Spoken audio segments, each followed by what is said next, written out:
그러므로 하나님의 점심갑주를 취하라. 이는 악한 날에 너희가 능히 지적하고 모든 일을 행함을 서기 위함이라. 그런즉 사나 진리로 너희 허러치를 띠고 이에 호식년을 붙이고 평안의 복음이 준비한 것으로 신을 신고 모든 것 위에 믿음의 방패를 가지고 이로써 능히 악한 자의 모든 불화살을 소멸하고 구원의 투구와 성령의 검은 곧 하나님의 말씀을 가지라. 아멘. 아멘. 네. 이제 의의 흉배, 의의 호심경을 넘어서서 이제 평안의 복음이 예비한 것으로 신을 신으라 하는 15절 말씀을 살펴봅니다.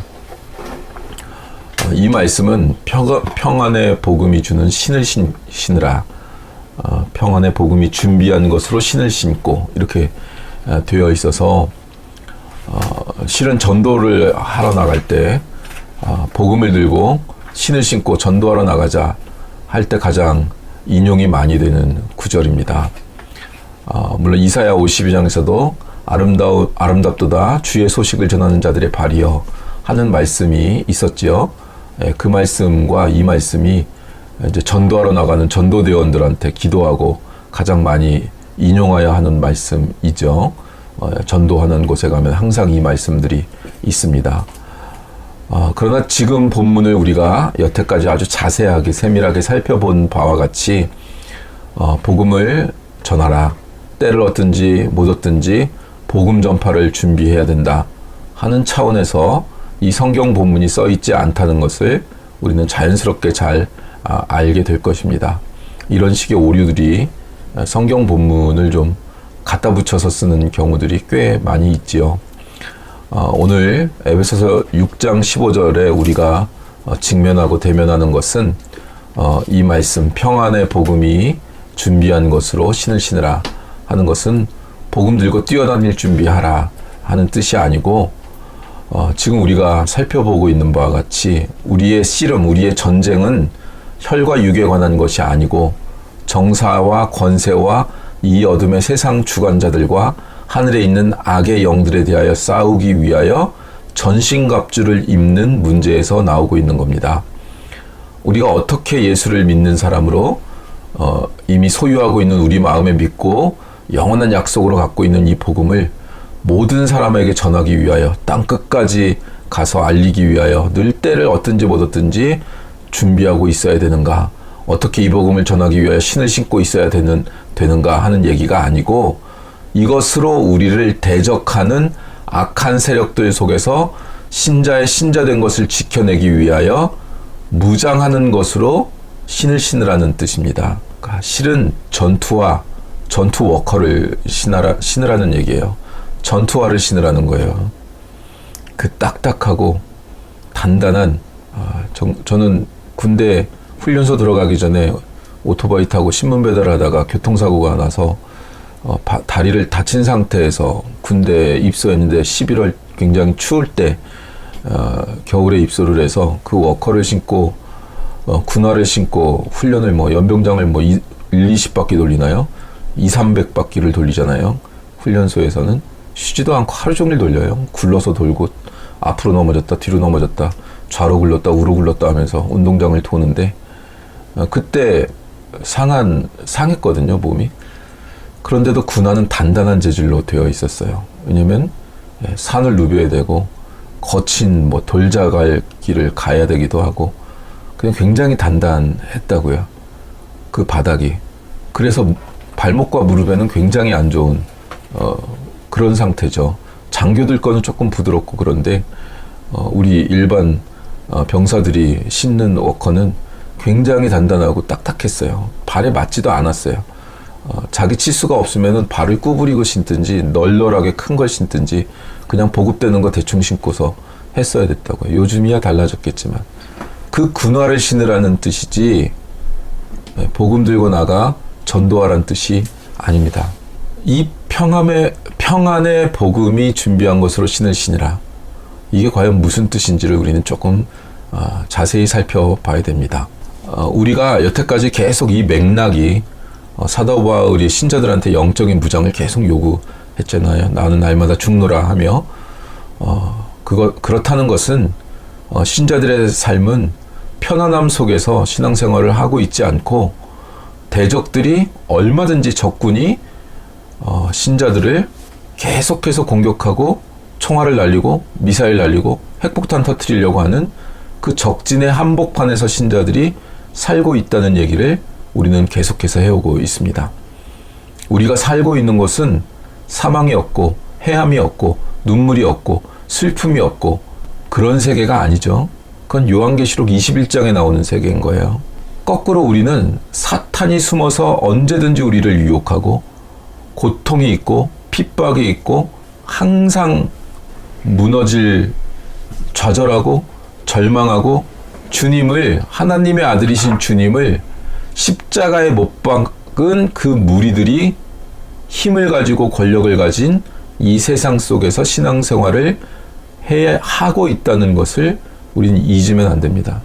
전쟁이 났는데 놀러 다니고 전쟁이 났는데 휴가 떠난 바캉스 떠난 사람들처럼 살고 있을 수 없다고요.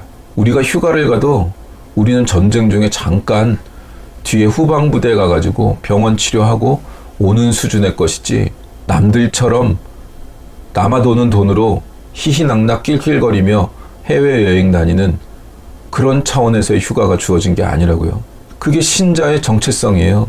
신자가 살아가는 곳이라고.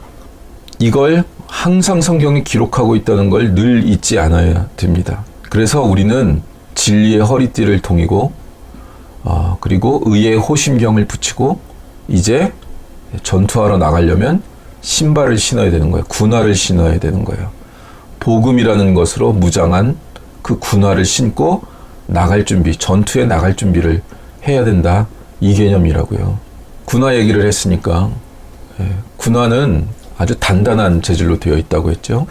그것은 진창에도 들어가야 되고 돌밭에도 가야 되고 풀밭에도 가야 되고 뭐 뱀이 물어도 끄떡 없어야 되고 그래서 단단한 재질로 되어 있다고요. 물론 이제 뭐 베트남이나 이런 더운 지역은 바닥은 좀 단단하더라도 그 위쪽은 좀 두꺼운 천으로 되어 있고 그래요. 이렇게 통풍이 되도록 너무 더우니까. 근데 베트남 이런 데서는 또 지뢰 이런 것들 굉장히 많으니까 못 같은 거를 밑에다가 박아놔가지고 그런 걸 밟을 때도 위에서 이렇게 약간 공간을 띄어서 밟고 다닐 수 있는 그런 구조로 만들어 놓은 군화도 있어요. 그러니까 이 군화는 전쟁터에 나가기 위해 허리를 동이고 허리를 동이는 거 왜요? 긴 옷이니까 그때 시대에는 불편한 상태로 있으면 안 되고 언제든지 싸울 수 있는 기동성이 있는 준비가 되어 있어야 되는 거죠. 허리를 동여야 되고 그죠? 방탄조끼를 입어야 되고 이제 신발을 신는 거예요. 이제 신발을. 그러니까 이 신발은 굉장히 단단한 반석 위에 있는 것처럼 단단해져야 되는 거예요. 그 위에 자기 자신을 둬야 되는 거예요. 인생을 살다 보면 저도 굉장히 오랜 시간을 인생의 허무주의와 하나님을 믿지 못했으니까 아니 하나님이 계신 건 신이 있는 건 알겠지만 그 신이 하나님인지는 내가 확인을 해야겠다. 왜? 한 번도 신을 부인해 본 적은 없어요. 왜냐하면 이성의 세계에서 논리의 세계에서 도무지 설명할 수 없는 것들을 너무 많이 경험하고 어린 시절 살았기 때문에 신의 존재를 부인해 본 적은 없어요. 근데 그게 기독교에서 말하는 신이냐 아니면 불교나 이런 모든 게 어떤 신을 다른 형태로 믿고 있는 거냐 범신론적 차원에서 신을 생각하던 시절이 굉장히 길게 있었죠. 그땐 인생이 허무했고 세상의 권력과 돈을 가지지 못한 게 너무 열등감을 가졌었고 내 재능이 내 주변에 있는 애들보다 못하다는 것에 대한 열등감으로 사로잡혀 있었고 그걸 넘어서기 위해 완벽해져야 된다 그래서 거꾸로 완벽주의에 사로잡혀 있었고 그래서 완벽하지 않은 것을 드러내지 않으려고 하고 그건 열등감의 또 다른 말이죠. 자아 정체성이 강하지 않으면 열등감을 느끼는데 그 열등감을 느끼는 게 또 자존심 상하니까 겉으로는 완벽주의로 자기를 포장합니다. 그럼 불행한 인생을 사는 거예요. 그거는. 나는 왜 이 모양인가 허탄하고 허무주의에 빠져 있는 사람이 나가서 싸울 수는 없는 문제죠. 내가 신앙이 있는 건가 없는 건가 이런 사람들이 나가서 싸울 수는 없는 거잖아요. 그래서 단단한 반석 위에 서 있으라는 거예요.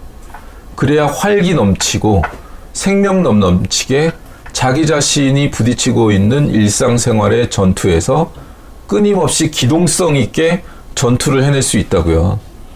비탄에 빠져있고 허무주의에 빠져있는 사람은 움직이기도 싫고 자기 자신을 돌보는 것도 싫고 자기 자신을 건강하게 가꾸는 것도 싫고 모든 게 싫은 거예요.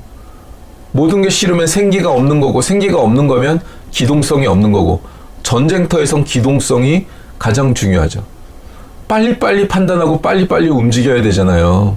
전 세계에서 가장 유명한 전쟁의 신들이 누구 있어요? 기억나는 사람 누구 있어요? 이순신.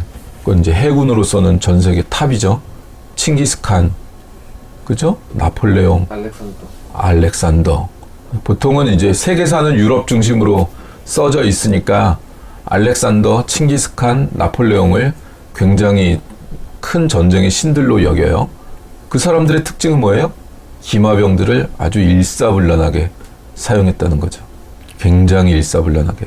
상대방을 전쟁할 때 수비하는 쪽, 공격을 받는 쪽은, 성을 지키는 쪽은 공격하는 쪽에 10분의 1 정도 인원만 있어도 지킬 수 있어요.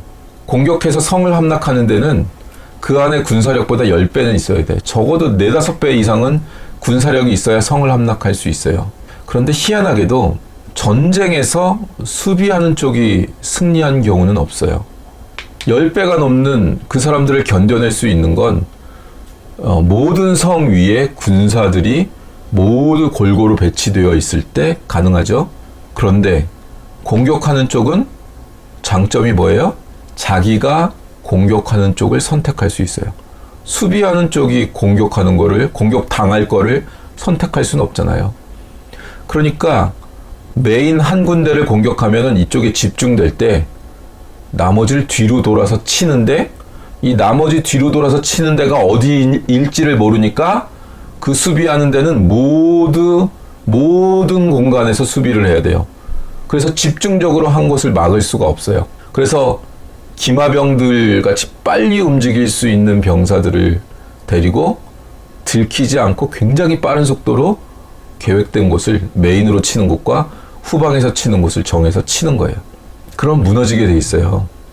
왜냐면 이쪽이 급하니까 이쪽을 빼가지고 중앙 공격을 막아라 그래버리면 그 뺀 쪽을 공격해버리면 그만이기 때문에 수비하는 쪽은 한 10배로 숫자가 적더라도 감당할 수는 있는데 언제까지나 감당할 수 있는 건 아니에요.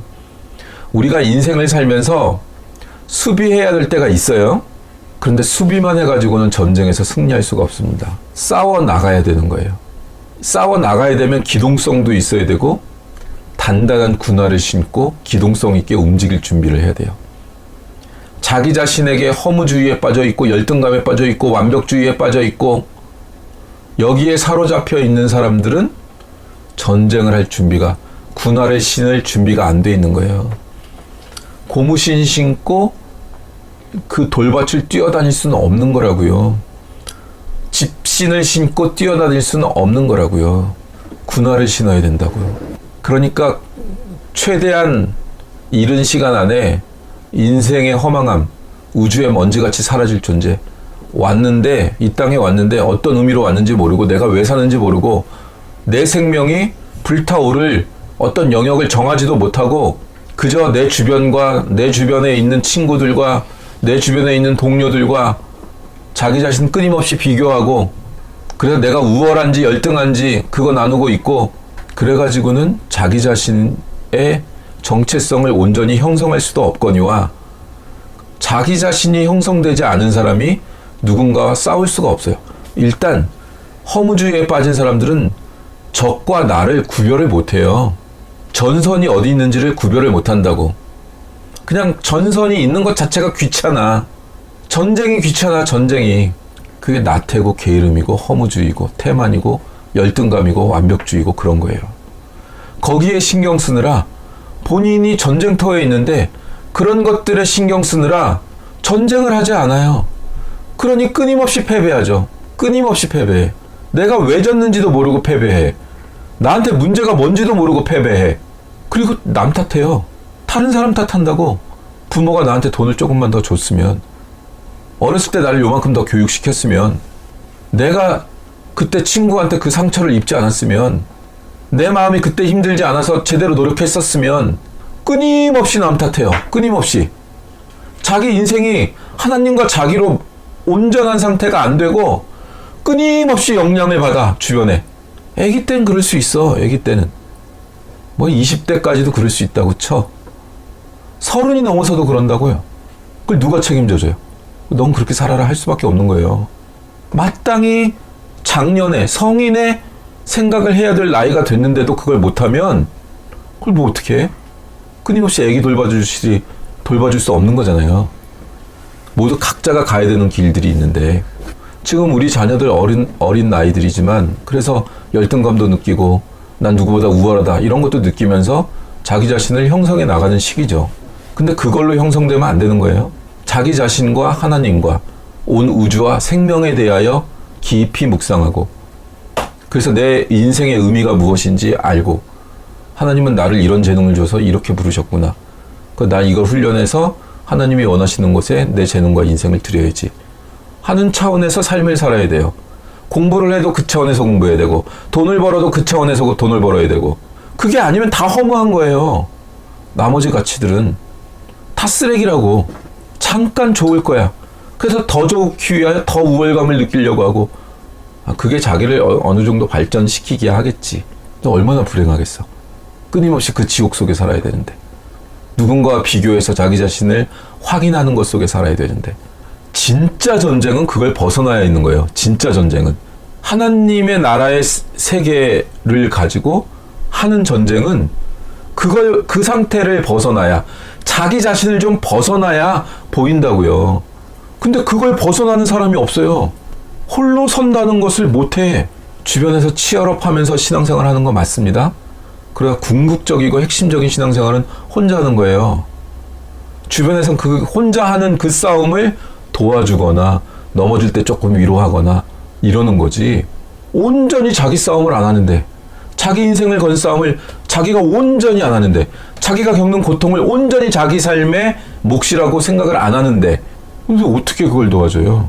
그건 정체성 자체가 글러 있는 건데 싸우기 위하여 발판이 필요합니다. 더 이상 물러서지 않는 단단한 어떤 지점.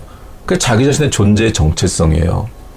그게 복음이 정체성이죠. 우리는. 우리의 생명이 어디서부터 왔으며 우리를 붙드신 하나님이 어떤 분이시며 나를 선택하셨으며 내가 잘한 것도 없는데 선택하셨고 거룩도 없는데 선택하셨고 나를 자녀 삼아 주셨고 그래서 내 인생과 운명을 나 혼자서 결정하는 게 아니라 나는 망가져도 하나님이 포기를 안 하시니 내 운명은 하나님의 선한 뜻대로 살도록 되어 있고 하나님이 원하시는 그 수준까지 가도록 내 인생은 붙들림 바 되어 있구나. 이거 우리 정체성이잖아요. 그러니 무서울 게 뭐가 있어요? 죽음도 안 무서운데 실패가 뭐가 무섭고 다른 사람들이 나한테 뭐라고 손가락질하거나 뭐라고 욕하는 게 무슨 상관이에요? 그게 나의 정체성이잖아요.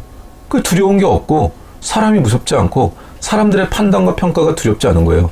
정체성이 분명하면 욕해라. 너도 나이 들고 경험하고 깊이가 생기면 지금 내가 말하는 이 세계를 알게 될 거다. 그건 냅두는 수밖에 없어요. 그거는 말로 설명해도 못 알아듣습니다. 심각한 건 시간이 지나도 이걸 못 깨닫고 죽는 사람들이 대다수라는 거예요. 이런 어른 중에서 가장 기초에 불과한 이 수준에 이르는 사람도 별로 없다는 거예요. 별로. 우리는 어떤 의미에서 군사고 어떤 전쟁을 하게 되어 있느냐. 예수님 보면 알게 되죠. 그죠? 예수님은 어떤 삶을 사셨나. 예수님은 이 땅에 오셔서 공생애를 사시는데 예수님의 생애를 특징 짓는 여러 모습들이 있는데 우리가 반복적으로 보게 되는 것은 예수님은 항상 논쟁에 휘말렸어요. 예수님 가시는 곳에는 항상 평안이 있고 귀신이 쫓아나지고 병이 고쳐지고 그런 역사들이 있었죠. 복음과 구원과 회개와 회복이 있고 그런 게 사실이죠. 그러나 그 평안이 있는 한편에선 반드시 충돌이 있어요. 반드시. 왜요? 주님께서 흑암에 있는 자들, 사망 권세 아래서 신음하는 자들, 불러내기 위해서 그들을 붙잡고 있는 자들을 격파시키는 전쟁을 항상 수행하셨기 때문이에요. 그래서 복음에서는 예수님의 생애를 기록하면서 예수님께서 전파하신 복음을 전하는 것이 언제나 병자들을 고치고 죽은 자들을 살리고 그 사역이 항상 같이 있다는 것을 우리는 보게 됩니다. 마태복음 4장 대표적으로 보면 23절 예수께서 온 갈릴리에 두루 다니사 그들의 회당에서 가르치시며 천국 복음을 전파하시며 백성 중에 모든 병과 모든 약한 것을 고치시니 그의 소문이 온 수리아에 퍼진지라. 사람들이 모든 앓는 자 곧 각종 병에 걸려서 고통당하는 자 귀신 들린 자 간질하는 자 중풍병자들을 데려오니 그들을 고치시더라. 갈릴리와 데가볼리와 예루살렘과 유대와 요단강 건너편에서 수많은 무리가 따르니라. 요 본문을 그런데 굉장히 많이 오해하는 케이스들이 많습니다. 대표적으로 우리 맨날 규빈이 치과 갈 때 보는 성락교회 김기동 파죠. 김기동 목사 파인데 모든 게 귀신 들렸다는 거예요. 모든 게. 예수님을 믿으면 진짜 예수님이 있으면 병에 걸리지 않는데요. 병에 걸린 것은 모든 게 다 귀신 들린 거다. 복음서를 봐라. 예수님하고 같이 있으면 항상 병이 나았다. 저 심각한 병이 있으면 병원을 가야 되는 거예요. 의사들의 그 지혜와 지식도 기도도 해야 되지만 기도는 이 병을 통해서 또는 우리의 고통을 통해서 하나님이 어떤 분인지를 경험하게 해주시고 내가 세상을 향했던 마음들을 꺾어 하나님께로 향하게 하여 주시옵소서 하는데 쓰는 게 기도고, 하나님께서 병에 걸리고 그 병을 평생토록 가져가도록도 하신다는 걸 우리는 알잖아요. 사도 바울이 3번이나 주께 간구했으나 주께서 답하시기를 내 은혜가 내게 족하다. 사탄의 가시를 자신에게 주셨대. 사람들은 눈병이다, 간질이다, 정확한 병은 모르지만 사탄의 가시를 주셨대. 하나님, 제가 이것 때문에 복음을 전하는데 상당히 지장이 있지 않습니까? 아니, 설교하고 사람들을 복음으로 회개시켰는데 세례도 주고 그랬는데 걸어 나오다 본인이 쓰러져가지고 개거품을 물어, 간질이면. 그럼 그게, 아니, 저 사람은 다른 사람 병도 고치고 예수님이 평안과 생명의 예수님이라고 하는데 왜 그 사람은 안 고치는가? 이런 얘기를 듣지 않겠어요? 그러니 하나님, 제가 이런 병을 가지고선 복음이 전파되기 힘들지 않습니까? 이런 얘기를 하나님께 3번이나 간구를 했대요. 근데 하나님은 내 은혜가 내게 족하다. 네가 약할 때 진짜 강해지는 거다. 그래서 사도 바울이 뭐라 그래요? 자기는 이 병이 낫기를 구하지 않고 자기가 약한 것, 실패한 것, 그걸 감사하기로 했대요. 아니, 이런 성경이 기록되어 있고 하나님이 인간과 이런 방식으로 일을 하시는 게 기록되어 있는데 어떻게 예수님 믿으면 병이 다 낫는다는 거예요? 그죠? 말이 안 되죠. 이건 좀 더 깊은 의미가 있다는 거죠. 기독교는 병 고쳐주는 종교가 아니에요. 오히려 병이 나게 하면 나게 했지. 돈 벌게 하는 종교가 아니고 홀딱 망하게 하는 종교라고요. 세상, 하나님보다 높아진 세상의 것들은 다 부셔요. 그게 기독교예요. 한번 나가 보세요. 나간 경험하라고. 내가 전교 1등 했어. 그거 해보세요. 계속 전교 1등. 그럼 전교 1등 못하면 열등감 느끼고 고통 속에 살아. 경쟁 속에 살고 인생과 생명을 그렇게 보내야 돼. 그 감옥에 갇혀서 그 우월감을 누리려고. 그래서 조금만 커보면 그거 아무것도 아니야. 전교 1등 해가지고 좋은 대학 갔어. 근데 자기보다 더 뛰어난 천재들이 수두로 빽빽하네? 그래서 미국에 그렇게 많이 유학들을 가는데 고든 코넬이나 이런 하버드나 그런 데 자살률이 높아요. 자기는 평생을 동네에서 주에서 구에서 제일 잘하는 사람으로 살았는데 거기 갔더니 자기는 아무것도 아닌 거야. 아무리 노력해도 꼴찌야. 거기서 아무리 노력해도 전 세계 천재들이 다 모였거든. 그래서 자살해요. 시험 보고 처음 받아보는 등수 보고 자살한다고. 아무것도 아닌 것들이에요. 그거는. 예수님은 왜 그러면 병을 고쳐주시는 거예요? 예수님은 이 악한 세상과 사탄과 공중권세 잡은 자들, 혈과 육의 싸움이 아니라 그 영과 권세와 권력들로 사로잡혀 있는 사람들을 끄집어내야 되니까 전쟁을 벌이시잖아요.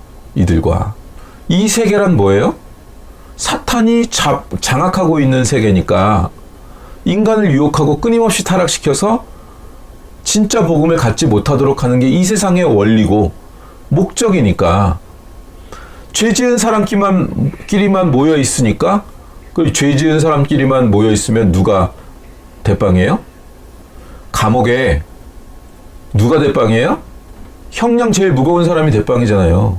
아니, 도둑질 뭐 하다가 한 300만 원 훔쳐가지고 도둑질 하다가 한 6개월짜리 맞고 들어온 사람하고, 한 경제사범으로 한 4천억쯤 해먹은 사람하고 감방에서 누가 더 대접받을 것 같아요? 근데 그 사람도 사형수들한테 되나? 갖다 되나? 사형수들은 사형당할 건데? 간수들도 함부로 못해, 사형수들은. 왜요? 그 사람들은 죽이고, 또 간수 하나 죽여봐야 사형밖에 더 받아? 사형수야. 우리나라는 물론 사형이 집행이 안 되고 있지만 사형수라고. 그 사람이 더 받을 게 뭐가 있어? 그거 막 죽여도 돼. 기껏해야 사형당하는 거잖아. 근데 자기는 이미 사형수야. 그럼 무서워요, 안 무서워요? 이 사람이. 이 사람 두려울 게 없는 사람이에요. 그럼 대빵이죠. 이 세상이 그렇다고요. 이 세상은 사탄의 공중권세 잡은 자들이 다스리니까 누가 더 죄악을 잔혹하게 지을 수 있는가 하는 사람들이 권력을 갖고 돈을 갖고 명예를 가져요. 위로 올라갈수록 위에 올라가는데도 깨끗하고 정직하게 사는 사람들은 정말 대단한 사람들이야. 그런 사람들도 꽤 있어. 그러나 세상을 지배하고 전쟁을 일으키고 이런 결정들을 할 수 있는 사람들은 끄떡도 안 해요. 왜 옛날에 김성주 대표가 인터뷰하는 거 들었잖아요. 자기도 이제 재벌 대상그룹과 재벌 딸이었으니까 영국에 유학가 있을 때 재벌들 모이는 그 사교 클럽 있잖아요. 영국의 사교 클럽, 대단한 사람들 모이는, 전 세계에서 대단한 사람들 모여서 뭐 서로 교분 나누고 네트워크 형성하고 하는 그런 전 세계 탑 클래스들 모이는 그런 데 가면 여러 나라들이니까 어느 나라 뭐 대표들이나 귀족들 뭐 재벌들 그런 나라들이겠죠. 그런 사람들 모여가지고 칵테일 마시면서, 야, 이번에 우리 좀 무기가 너무 많이 남았다. 이거 무기 해야 되는데, 야, 그러면 전화라고 싸움 붙이자. 그래서 한 100만 명 죽을 정도로만 쏟아 부으면 되잖아. 그런 얘기를 칵테일 마시면서 파티에서 한다고요. 전쟁은 그런 칵테일 바에서 일어나요. 그리고 100만 명, 200만 명씩 죽어나가는 거예요. 그 사람들은 만들어 놓은 군수물자를 팔아야 되는 거고, 굉장히 교묘한 방식들을 써서 전쟁을 일으켜요. 그게 세상이 돌아가요. 그렇게 해서.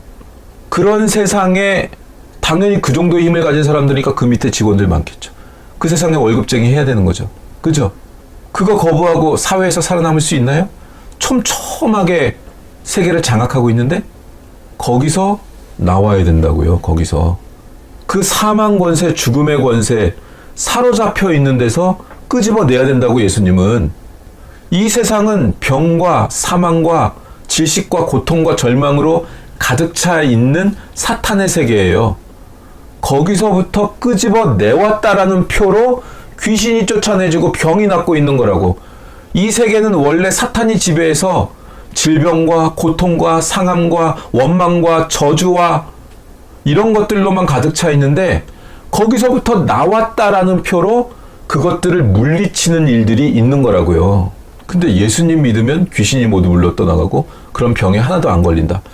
이건 너무 세계와 역사와 사탄의 역사와 이 영적 세계의 실질, 본질적인 세계를 너무 가볍게 수박 겉핥기로 이해하는 거죠.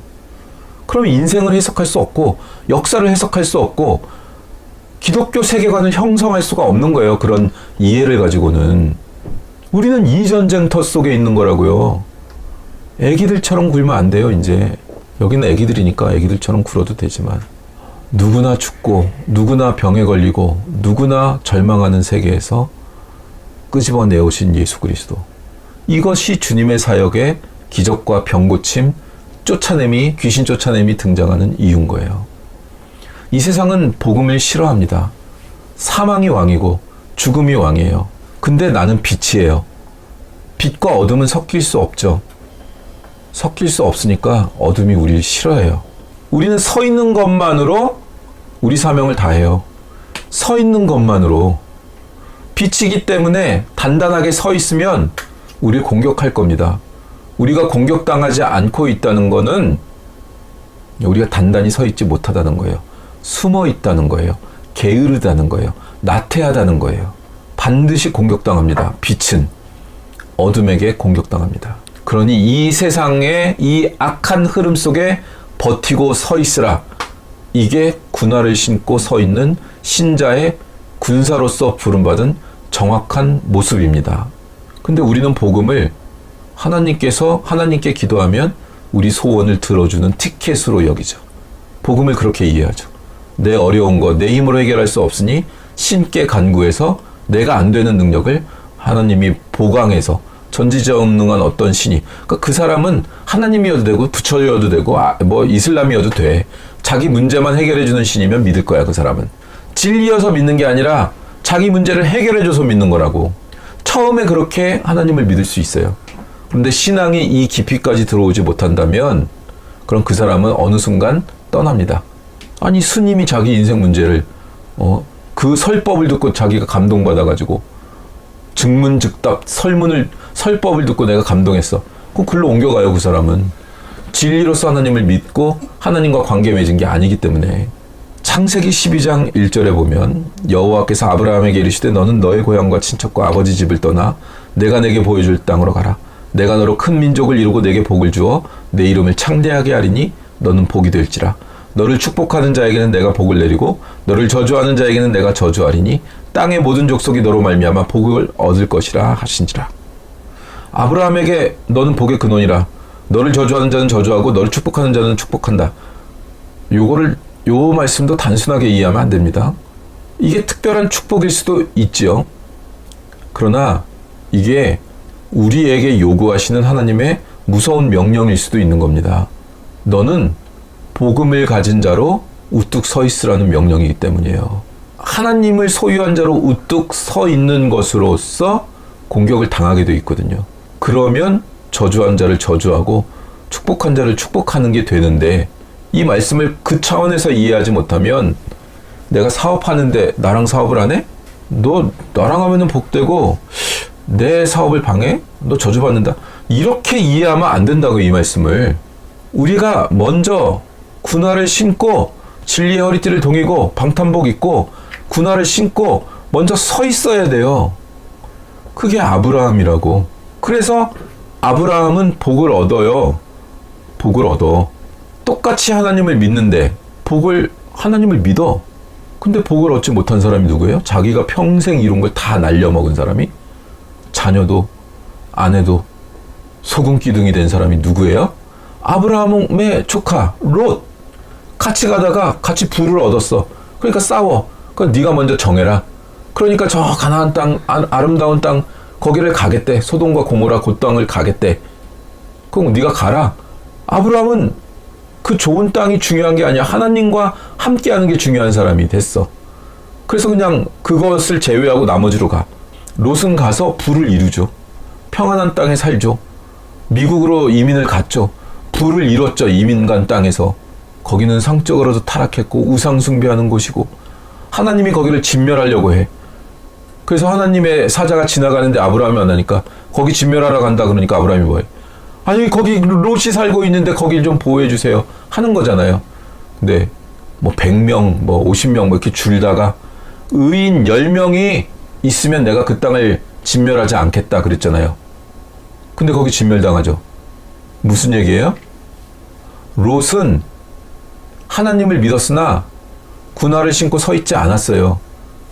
그래서 의인 10명이 없어요. 그 땅에. 자기 아내도 자기 자녀들도 그 당시에는 10명은 낳잖아 자녀를. 거기에 의인 10명이 없었다고. 롯은 복음의 신을 신고 서 있지 않았어. 그래서 의인 10명이 없어 소돔과 고모라가 된 거예요. 거기가. 그래서 그리스도인들에게 묻는 거예요. 하나님은. 너 아브라함의 족속이냐 롯의 족속이냐. 롯의 후예들은 지금으로 치면 어느 나라들이에요? 롯의 자녀들 암몬 족속, 모압 족속이에요. 암몬, 모압 족속 뭐예요? 이스라엘 끊임없이 방해하는 족속들이잖아. 끊임없이 전쟁하는 족속. 이스라엘과. 지금도 그러잖아요. 지금도 거기 다 암몬 족속이잖아요. 전쟁하고 있는데 끊임없이 전쟁한다고요. 그런 족속의 선조가 되는 거예요, 롯은. 여러분은 어떤 선조를 가졌고 우리들은 어떤 선조가 될 것입니까? 아브라함과 같은 선조가 될 것입니까? 롯과 같은 선조가 될 것입니까? 추석이죠. 그 어머니도 뭐 기일이 있고, 기일이 아니라 뭐 예배 추수감사 아니 추석 예배 때는 이제